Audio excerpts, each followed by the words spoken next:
What is up, guys? It is Yuli. Today I'll be ranking the third quarter of my 2025 film rankings. Man, we're like 3 quarters in. Can't believe we're almost done with the year. Before we go further in, I would like to let you guys know that these films are my opinions and my opinions only, so if you have any disagreements, kindly share them in the comment section below.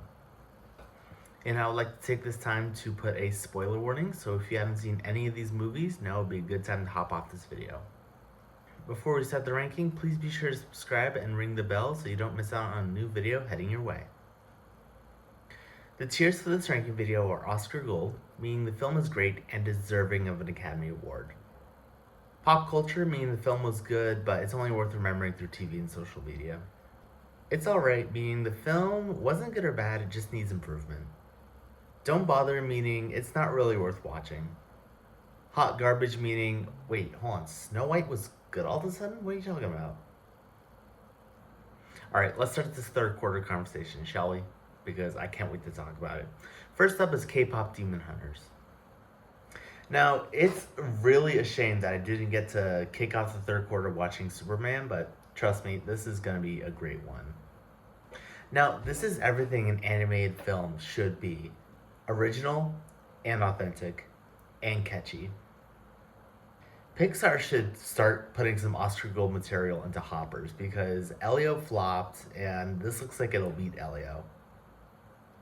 I love how Maggie Kang's inspiration for this film came from BTS, Blackpink, Twice, and 50/50, all K-pop groups. Which in fact, K-pop is actually really popular here in the States, as well as for Korea. This gave me heavy vibes of Coco, Everything Everywhere All at Once, and Black Panther when you account for spiritual worlds, as well as Turning Red when you account for the music and its bands. And I love how Rumi, Mira, and Zoe are all K-pop performers by day and demon hunters by night. And I love Lee Byung-hun as Guima. He went from being the frontman in Squid Game to all of a sudden being the villain in K-pop Demon Hunters. That is pure poetry right there. That actually looked really good on a resume. I'm not really a fan of Ken Jeong as Bobby, but overall, this is a really badass movie. And yes, you guys already guessed it, this is going in Oscar Gold. I can automatically see this winning Best Animated Feature. Sorry, Pixar. Maybe next year. Alright, next up on the list is Superman. James Gunn rebuilding DC as a whole worked. So much so, this is one of the biggest summer blockbusters out there. Now, I remember seeing the promos for this before this came out, and I just remember thinking this was going to be a nice origin story. But then when I went to go see it, the origin story was all superimposed text on the screen. So I think James Gunn did a good job at hiding the fact that this wasn't an origin story. And I love the chemistry of Clark and Lois in this movie and how Lois feels that she does not feel any kind of love from Clark and Superman. Why did I say Clark and Superman? It clearly says Clark/Superman. Oh my god. And I love the supporting cast of Isabella Merced as Hot Girl, Nathan Fillion as Green Lantern, Nicholas Hoult as Lex Luthor, among others. The story was well written and directed by James Gunn, and the inciting event and complication was well told. In fact, the second act really made the movie feel really, really long. Everything about this movie screams movie of the summer right here. Okay, so now since this is movie of the summer, it doesn't necessarily mean it's going to Oscar Gold, which, you know, the previous few movie of the summers, I don't think they've been in Oscar Gold contention before. At least I think. So we're going to be putting this in pop culture, mostly because this is a step closer to the Oscars. I only see this movie getting nominated for Best Visual Effects. That's it, nothing else. So we're putting this in pop culture. Next up is Eddington. Now, what I find really crazy is that 2020 was 5 years ago, and now it's a period piece in movies. Actually, now think about it, I feel like the word period piece doesn't really live up to how many years a movie should be set in to be known as a period piece anymore. Because, well, I don't know. Now, this gave me heavy nostalgia when it came to the war on masks, pandemic misinformation, and politics, and the protests as well. I thought Joaquin Phoenix was alright in this role. I didn't really see any acting potential other than how he played a misinformationist and sheriff. And also, he has been performing at the top of his game ever since he won the Oscar for his role as Arthur Fleck in Joker. I loved Pedro Pascal in this movie. Like, I don't know what it is with Pedro Pascal. He's having quite the summer. In fact, every time I saw Joaquin Phoenix and Pedro Pascal beef on screen, I was saying, Puerto Rico has tensions with Chile. Oh my god. Ariaster's storytelling was alright when it came to the inciting event, the complication, climax, resolution. Overall, this movie wasn't bad, but I feel this movie will be remembered in 10 years, but not for the right reason. At the same time, it's going to need improvement, so we're going to be putting this in It's Alright. Next up is Fantastic Four First Steps. Now, I was really hyped up for this movie when it was announced back in 2024, but after I saw the movie, I was thinking to myself, maybe I was overhyping this movie? I don't know. Pedro Pascal has had a great summer with him being in Materialist, Eddington, and now this movie. I love Vanessa Kirby as Sue Storm and Joseph Quinn as Johnny Storm. In fact, I was thinking to myself, I think Johnny won when he got Silver Surfer. I know Fantastic Four as a whole was an inspiration back in 2000 when Brad Bird was animating The Incredibles, but this gave me heavy Incredibles vibes. If you account for Sue and Reed having a baby, and for this taking place in the 50s and 60s. I love the story development with Galactus and Silver Surfer, as well as the story development after. In fact, the inciting event was actually written really well. The post-credit scene has me hyped for next year when Avengers Doomsday comes out. Which, in fact, I actually want to see Robert Downey Jr. as Doctor Doom. Now, this might sound like I'm defying what I said about the hype going to waste, but I'm not. I'm going to be putting this in It's Alright because, while it's not as good as Thunderbolts, it's not really bad. So, we're going to put this in It's Alright. Next up is Happy Gilmore 2. So we went from a Pedro Pascal movie binge to what I believe is Adam Sandler's worst film in his library. How did we go to this? I remember Adam Sandler on a talk show saying, I'm not doing a sequel to Happy Gilmore, and now look at this. I'm not really a fan of this movie, and it's mostly because this movie has a lot of problems for me in a sense that the characters were not well written. And I don't really get why Shooter McGavin is back. And I don't get why we have Happy Gilmore competing to save modern day golf instead of this new level golf league. What is this? Now, I won't lie. Benito Antonio Martinez Ocasio in this movie, I liked him. Now, I feel they didn't need to do this with the celebrity cameos. Like, I felt that Travis Kelce wasn't really a great addition in this movie. I liked Eric Andre and Margaret Qualley making cameos in this, but I'm not really a fan of all the other celebrity cameos. And I'm also not a fan of the fact that Happy Gilmore was competing to send his daughter to ballet school in France. Like, he could have just went to ballet school here in the United States. Why you gotta go to France? That's like me going to the East Coast to study film, and here in Golden State, we got great film programs. I feel they really did not need to make this at all. And this is so incomplete without Carl Weathers, which RIP to Carl Weathers. I'll tell you one thing. I should have added Lilo and Stitch and Hurry Up Tomorrow to this ranking last video. It's gonna go in hot garbage. There was nothing good about this movie. I'm sorry, we're just gonna be putting it in hot garbage because I have been really, really mad about this review. So, you know what, let's just get to the next movie. I need to tone down for a minute because that last ranking pissed me off. So let's go and tone it down a little. Next up on this ranking is Together. Now, I'll be honest. I was expecting a lot since a lot of critics are saying this is the horror movie of the summer here and that this is one of the best horror movies of the year. And I'll be honest, they say this is a date night movie. This is not a date night movie at all. So I'm not going to be trashing this movie because it was good. I liked it. I don't think it lives up to the critics saying of one of the best horror movies of the summer. And I actually didn't know that Dave Franco and Alison Brie were actually married in real life. I love but also kind of hate how cabins are like the main attraction in horror films, like the main cursed place. It's overrated. Have it take place in a different setting. And I love the storyline of how a couple is possessively conjoining and the main couple has no idea what's going on. Like, I don't know how Michael Shanks wrote that, but he wrote it pretty good. The climax was really well written by Michael Shanks, and I feel the ending could have been written a little better, but overall, the same bad.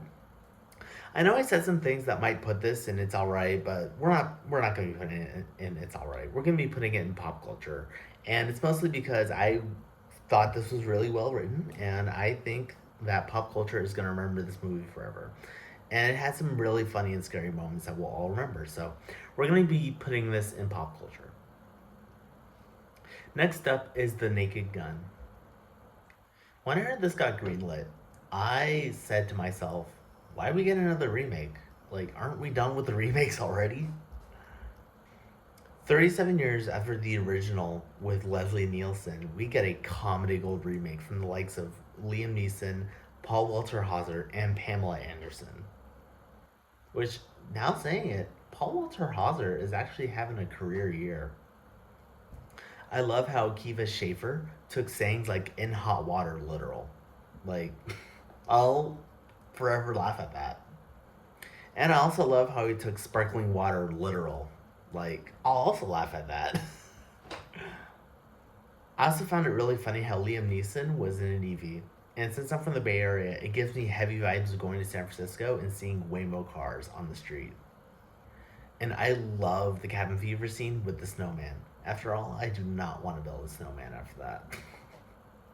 And the final act at PonziScheme.com Marina really made me laugh. Ponzi Scheme Marina. That is like the best name since Crypto.com Marina.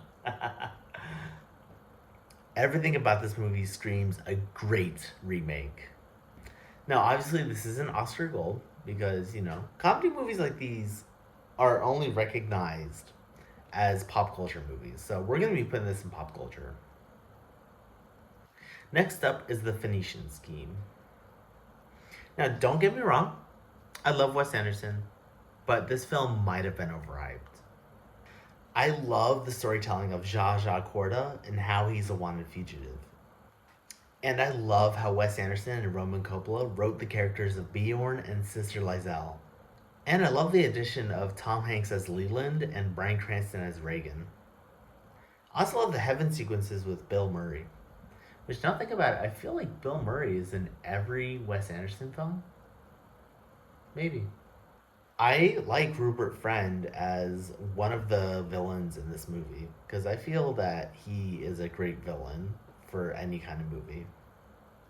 I feel the complication could have been written a little better instead of having Zsa Zsa sink in quicksand and them having to come up with a plan like on the spot. Like, I feel that's some really poor writing. So overall, not bad though. I will say the actor I loved in this movie is Benicio del Toro. We'll be putting this in pop culture. Next up is The Bad Guys 2. I was hyped for this movie since last year, and this movie met my expectations. So, 3 years after the first movie, DreamWorks brought us one of the best animated sequels in its studio history since Shrek 2 and How to Train Your Dragon 3.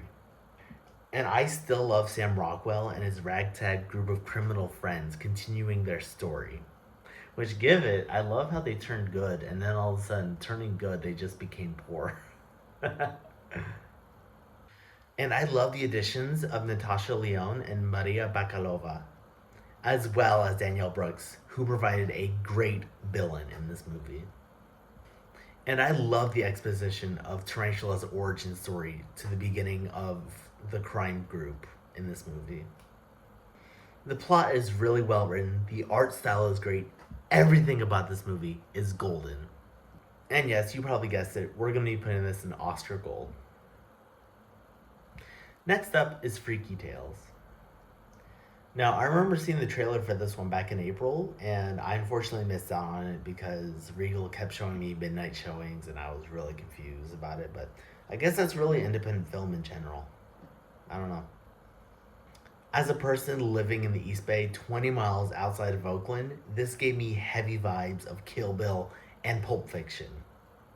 And I say that because Kill Bill is really about a person who wants revenge, and Pulp Fiction takes place with other stories in the same timeline.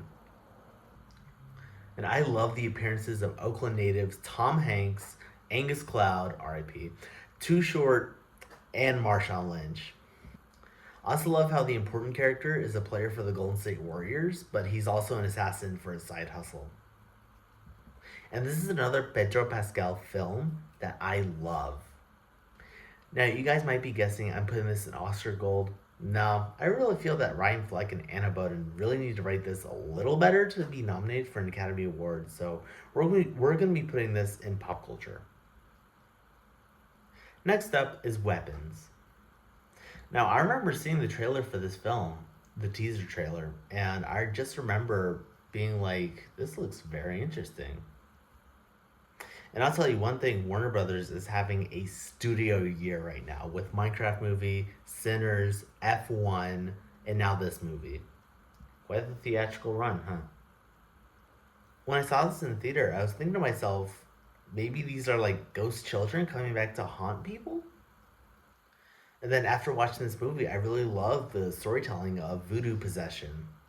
And I love how the third act is really personal to Zach Kreger. I love Julia Gardner as the lead, and I love Josh Brolin as one of the supporting characters in this role, as well as Benedict Wong. I also love the cop and the homeless guy being enemies. In fact, I found it so funny how the homeless guy was going to the police station to report the cop, and then the cop was like, "Hey, you, go over here." Amy Madgen provided what I think is great acting as the main villain. So much so, her character was easily hateable, but Amy Madgen was also really likable for this. Now, get ready for this because it's going to guarantee a spot in this ranking. I see this getting nominated for Best Original Screenplay, Best Sound Design, Best Actress for Julia Gardner, and Best Director. I don't want to say Best Picture just yet because we're not at that bridge yet. But overall, this is a great movie from Zach Kreger. And yes, you probably guessed it, it's going in Oscar Gold. Next up is Caught Stealing. Now, I was really excited for this movie, and it's mostly because Bad Bunny is in this. That's all.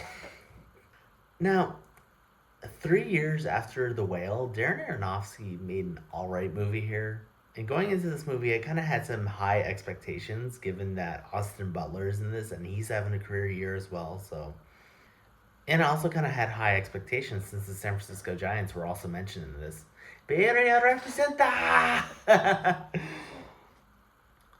Now, one thing that I really didn't like is how Bad Bunny had limited screen time. But one thing I actually did like is that Regina King was the accomplice in this movie. The only thing I didn't like is how the two Jewish guys were the main villains of this movie. I just don't understand why Darren Aronofsky decided to make that decision in his writing.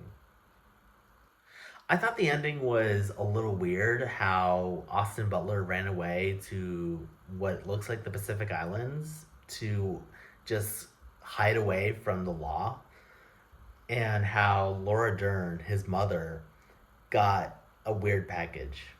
I just find that really weird. I also find it really weird how Laura Dern lived in the Central Valley and rooted for the Giants. Because usually Central Valley folk are Dodger fans.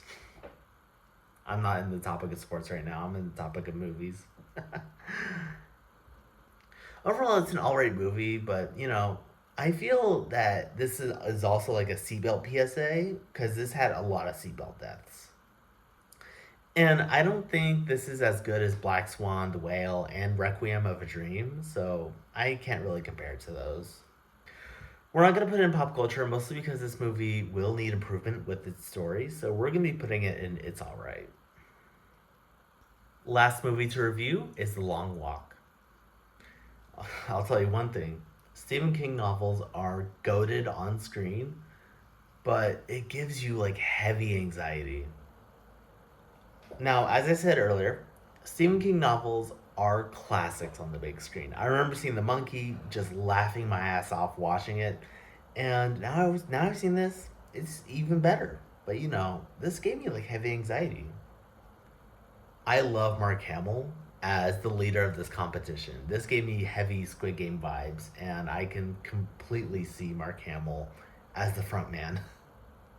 And I love Ben Wong as a supporting actor. He gave me like child Ki Hui Kwan vibes. And I love Cooper Hoffman as the main character, as well as David Johnson. I love the dystopian themes in this movie.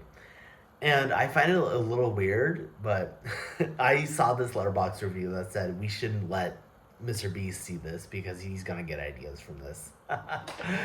Yep, we can't let him see it. Honestly, the storytelling was great, and I just love this movie. We're gonna be putting this in pop culture. That's all from the third quarter of 2025.